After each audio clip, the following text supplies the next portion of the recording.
In this video, I will be showing you how to use ChatGPT without logging in. Let's get started. I start by opening my browser and navigating to chatgpt.com. As you can see, I am completely logged out, and the main page asks, "What's on your mind today?" Now, I click directly into the main prompt box at the bottom of the screen. I type out my first request. Give me a simple recipe for making homemade lemonade. Include the ingredients, step-by-step instructions, and a few tips to make it taste better. Once I finish typing, I click the black send arrow on the right side of the input bar. The AI immediately starts processing my request and generates a response. It labels it simple homemade lemonade and lists out the ingredients: fresh lemon juice, sugar, cold water, ice cubes, and lemon slices. Below that, it provides step-by-step instructions.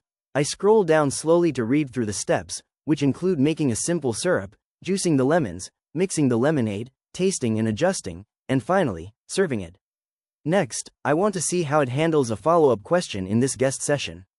I click back into the input box and type, "How can I make the lemonade sweeter without using sugar?" I click the send arrow again.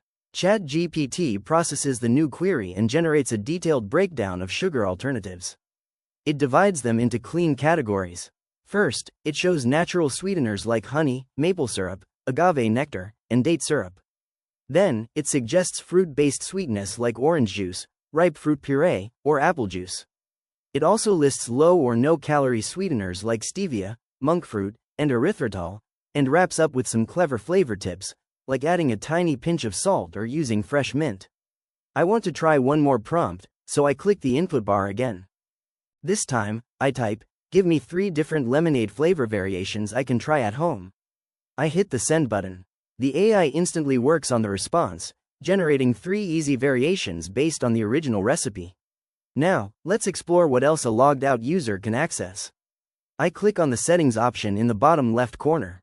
This opens up a general settings window where I can see options for appearance and language. I click on the Data Controls tab on the left. Here, there are toggles to improve the model for everyone, toggle marketing measurement, and toggle personalized marketing. I click the X to close the settings menu. I open the sidebar again and click on Images. This brings me to the image generation interface. I click the X to close that. If you found this walkthrough helpful, please consider liking the video and subscribing for more quick tips and tutorials.